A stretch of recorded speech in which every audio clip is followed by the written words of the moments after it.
Hello Shankar, ಇದೇನಿ Shankar? ಇದ್ದಕ್ಕಿದ್ದಂತೆ phone ಮಾಡಿದೆಯಲ್ಲ, ಯಾರೋ Veerabhadra Shiva police ಸ್ಟೇಷನ್ಗೆ ಬಂದಿದ್ದಾರ? ಯಾಕಂತೆ?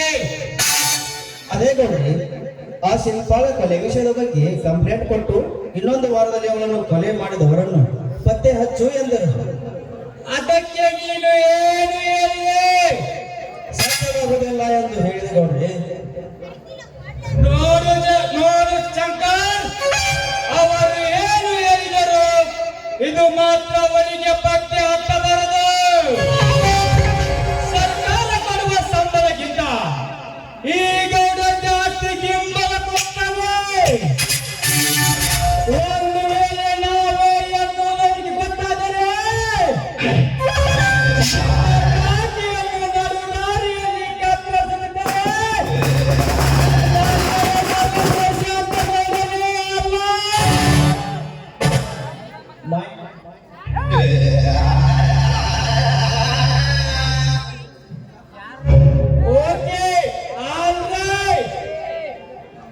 ಆಯ್ತು ಗೌಡ್ರಿ, ನೀವು ಹೇಳಿದಂತೆ ಆ ಕೊಲೆ ಕೋಸ್ ಎಂದು ಹೊರಬರದಂತೆ ನಾನು ನೋಡಿಕೊಳ್ಳುತ್ತೇನೆ. ಆಯ್ತು ತಾನೇ?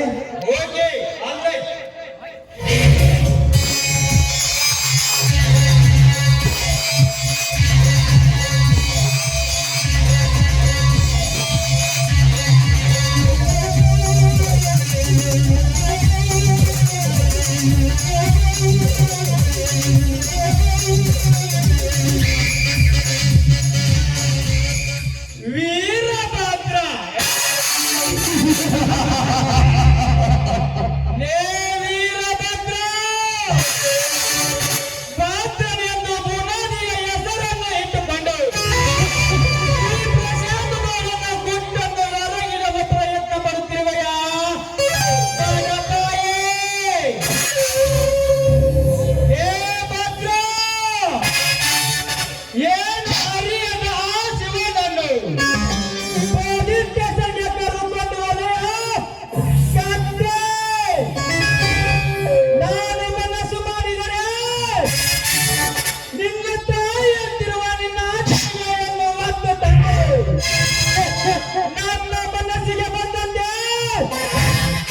ಅವನ ಮೈ ಸುಖ ಉಂಟು ಬಿಡುತ್ತಿದ್ದೆ.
ಕೆಲಸವಿತ್ತೆ.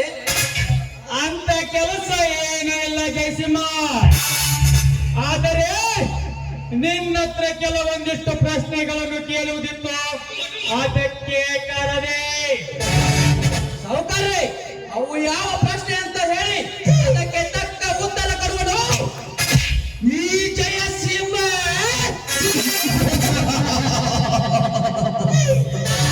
ಅಂತ ಕೆಲಸ ಏನೂ ಇಲ್ಲ ಜಯಸಿಂಹ.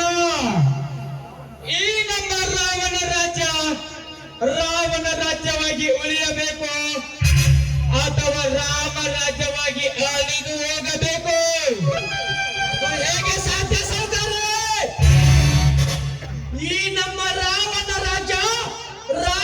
ರಾಜ್ಯವಾಗಿ ಉಳಿಯಬೇಕು ವಿನಃ ರಾಮ ರಾಜ್ಯವಾಗಿ ಅಳೆದು ಹೋಗಬಾರದ. ಒಂದು ವೇಳೆ ನಾವು ಕಟ್ಟಿದ ರಾಮರಾಜ್ಯ ಮಾಡಲು ಬಂದರೆ ಅವರ ಕತ್ತನ್ನು ಕತ್ತರಿಸಿ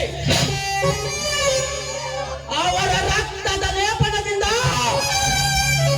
ಮತ್ತೆ ಕಟ್ಟುತ್ತೇನೆ ನಮ್ಮ ರಾವಣ ರಾಜ್ಯ. ಒಂದು ವೇಳೆ ನಾವು ಕಟ್ಟಿದ ಈ ನಮ್ಮ ರಾವಣ ರಾಜ್ಯವನ್ನು ಆ ಎರಡು ಮೊದಲೇರಿದ ಮತನೆಗಳು ದೊಡ್ಡ ಬರುತ್ತಿವೆ. ಅವುಗಳಿಗೆ ಹೇಗೆ ಬುದ್ಧಿ ಕಲಿಸಬೇಕೆಂದು ತಿಳಿಯದಾಗಿದೆ. ಮತನೆಗಳ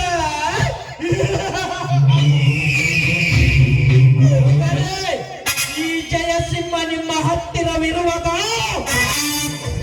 ಆ ಆನೆಗಳನ್ನು ಬಡಬಡಬಡೆ ಈ ಸಿಂಹ ಒಂದು ಸಲ ಗುಡುಗು ಹೊಡೆದು ನಿಂತರೆ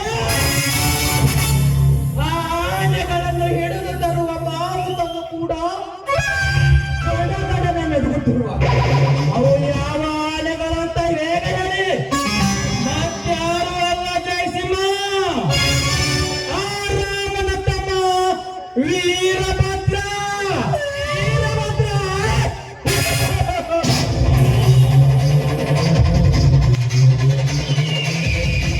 ಆ ಭದ್ರನ ಬೆದರಿಕೆಗೆ ನೀವೇನು ತಲೆ ಕೆಡಿಸ್ಕೊಳ್ಬೇಡಿ.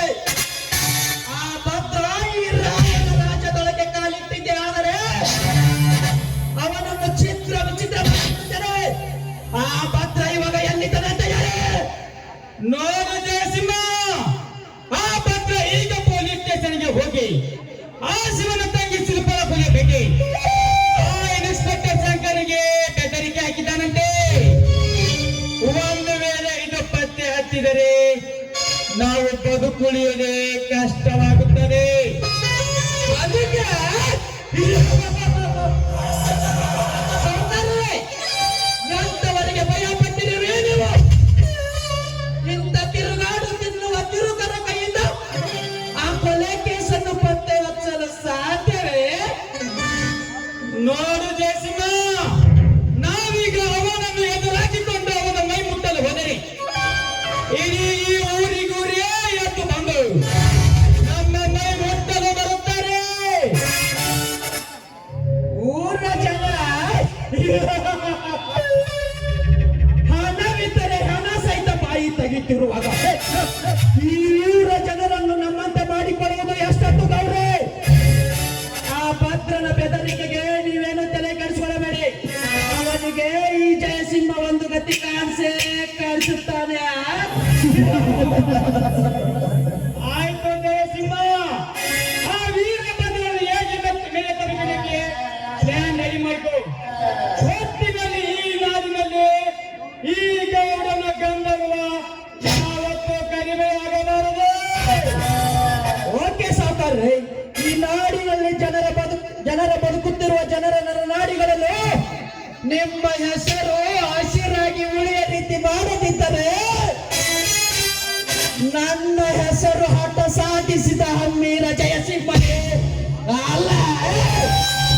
ಬರುತ್ತೇನೆ ಗೌಡ್ರೆ, ಗುಡ್ ಬೈ. ಜಯಸಿಂಹ, ಹೋಗುವಾಗ ನೀನು ಕಾರ್ ತೆಗೆದುಕೊಂಡು ಹೋಗು. ಯಾಕಂದರೆ ಇವತ್ತು ನನ್ನ ಮಗಳು ಪ್ರೇಮ ಬೆಂಗಳೂರಿನಿಂದ ಬರ್ತಿದ್ದಾಳೆ. ಅವಳನ್ನು ಬರುವಾಗ ಕರೆದುಕೊಂಡು ಬಾ. ಓಕೆ ಗೌಡ್ರೆ, ಬರುತ್ತೇನೆ. ಪ್ರಾಣಕ್ಕೆ ಏನಾದರೂ ಅಪಾಯವಾದ್ರೆ ಮಾಡಿ ಆ ನನ್ನ ಮಕ್ಕಳು ನಾನು ನೋಡ್ತೇನೆ.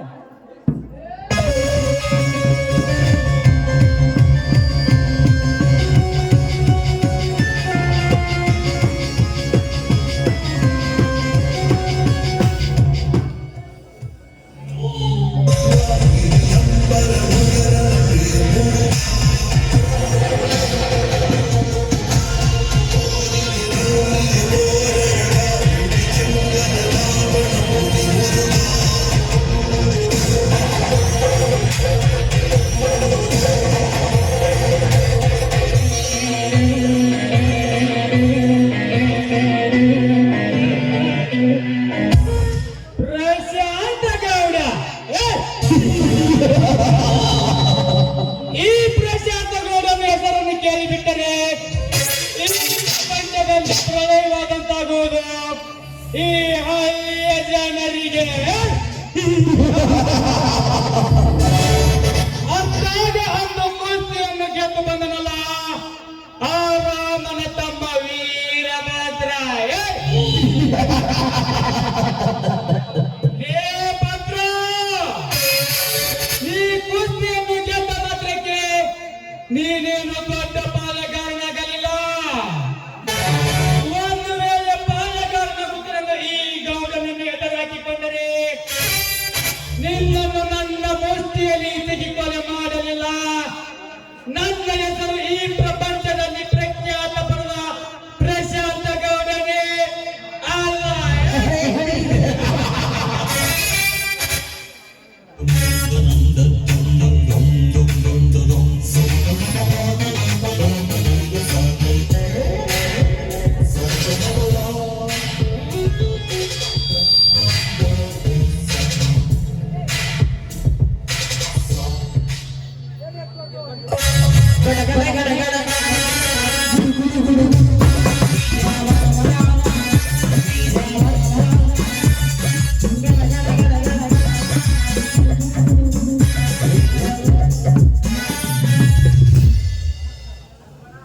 ನಮಸ್ಕಾರ ಸಾವುಕಾರ ಪ್ರಶಾಂತ್ ಗೌಡ್ರಿಗೆ.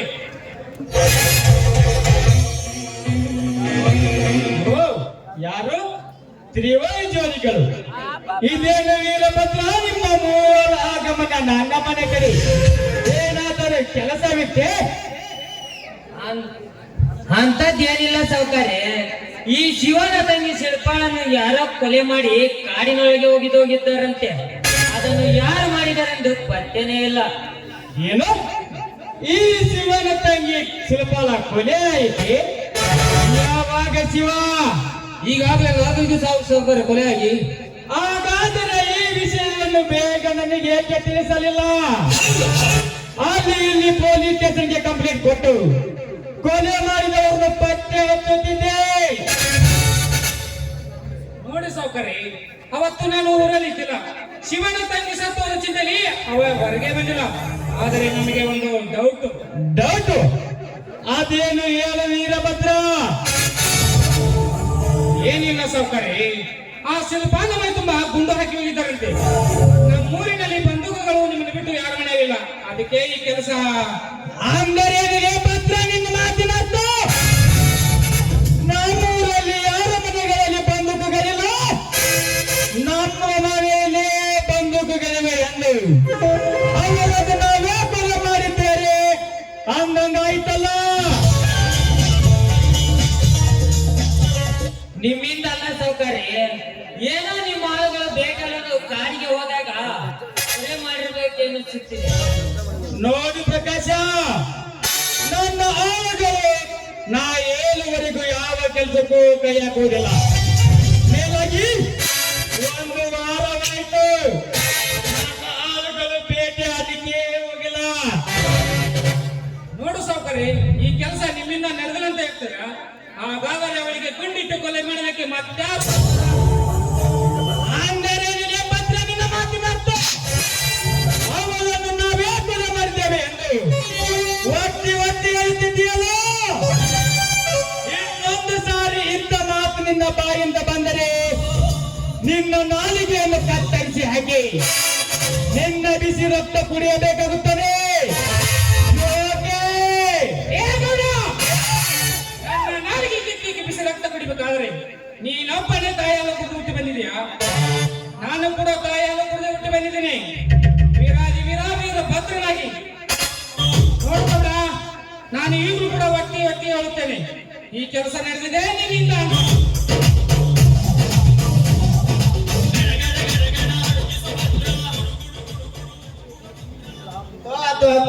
ತಮ್ಮ ವೀರಭದ್ರಪ್ಪ, ನಮ್ ಗೌಡ್ರು ಇಂತ ಸಣ್ಣ ಪುಟ್ಟ ಕೆಲ್ಸಕ್ಕೆ ಹಾಕೋರಲ್ಲ ಹೋಯಪ್ಪ, ಸಣ್ಣ ಪುಟ್ಟ ಕೆಲ್ಸಕ್ಕೆ ಹಾಕೋರಲ್ಲ ಹೋಯಪ್ಪ. ಅಲ್ರಿ ಆ ಶಿಲ್ಪ ನಮ್ ಗೌಡ್ರಿಗೆ ಮಗಳಿದ್ದಂಗ ತಮ್ಮ, ಮಗಳಿದ್ದಂಗ. ಮಗಳ ಯಾರನ್ನ ಕೊಲೆ ಮಾಡಕ್ ಬರ್ತಾಯಿಲ್ಲ ತಮ್ಮ. ಕೊಲೆ ಮಾಡಿದವ್ರು ಯಾರು ಪತ್ತೆ ಹಚ್ಚಿ ಕೊಡು ಅಂದ್ರ ಪತ್ತೆ ಹಚ್ಚಿ ಕೊಡ್ತಾರ ಹೋಯಪ್ಪ, ಪತ್ತೆ ಹಚ್ಚಿ ಕೊಡ್ತಾರ. ಹೇ ಕಿತಾಪತಿ, ಇದನ್ನ ಹೇಳೋದಕ್ಕೆ ನಿನ್ನ ಖರ್ಚಿಲ್ಲ. ಒಳ್ಳೆ ಮಾತಿನ ಸುಮ್ಮನೆ ಇದ್ದ ಸರಿ. ಇನ್ನು ಯಾರಿಗೆ ಈ ಗೌಡನ ಕೊಲೆ ಮಾಡಿದೆ ಎಂದು ನಮ್ಮ ತಂಗಿಯನ್ನು ಪಟ್ಟ ಹಚ್ಚಿ ಮೆಟ್ಟಿ ಸಿಡಲಿದರೆ ಸಿಡಿದ ಶಿವನೇ ಅಲ್ಲ.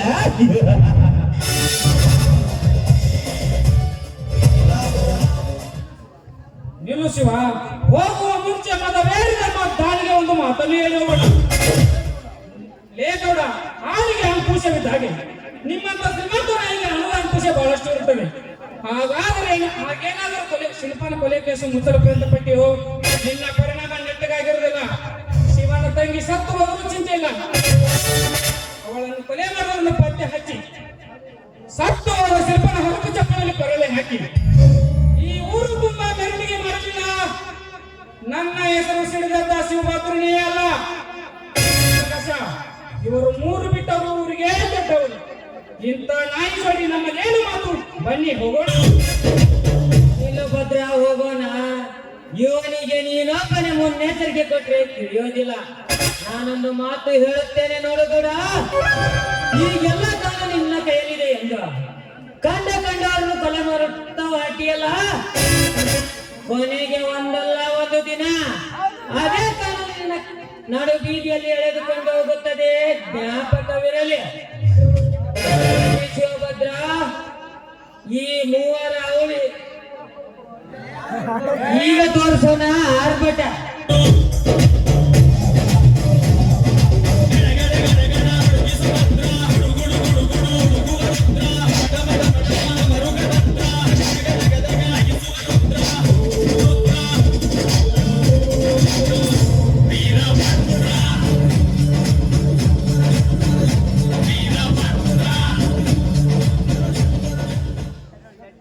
ಕೈ ಬಿಡ್ರಿ ಗೌಡ್ರು, ನೋಡ್ಬಿಟ್ಟು ಕೈ ಬಿಡ್ರಿ.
ಸಿರಿದೆದ್ದ ಶಿವಭದ್ರ, ಲೇ ಭದ್ರ, ನಿಮ್ಮಂತ ನಾಯಿಗಳ ಬಗ್ಗೆ ಹೋದರೆ ದೇವಲೋಕ ಹಾಳಾಗುವುದಿಲ್ಲ. ನಿಮ್ಮಂತ ಬಡವರ ಮಾಯಿ ಮಾತಿನಿಂದ ಬಡದಾಡಿ ಹೋದರೆ ಈ ಗೌಡ ಎದುರುತ್ತಾನೆಂದು ತಿಳಿದುಕೊಳ್ಳಬೇಡ. ನೀವಿಷ್ಟಕ್ಕೆ ಸರಿಕೊಂಡರೆ ಸರಿ, ಇಲ್ಲವಾದರೆ ಗಂಡುಳ್ಳ ಗರತಿಯಾದ ಆ ನಿನ್ನ ಅತ್ತೆಯ ಎನ್ನುವು ಒತ್ತು ತಂದು ನನ್ನ ಕಾಮದಡ್ಡಗೆ ಎಳೆದುಕೊಂಡು ನನ್ನ ಅರಗಿನಿಯನ್ನಾಗಿಟ್ಟುಕೊಳ್ಳಲಿಲ್ಲ. ನನ್ನ ಹೆಸರು ಪ್ರಳಯಾಂತಕ ಪ್ರಶಾಂತ ಗೌಡನೇ ಅಲ್ಲ.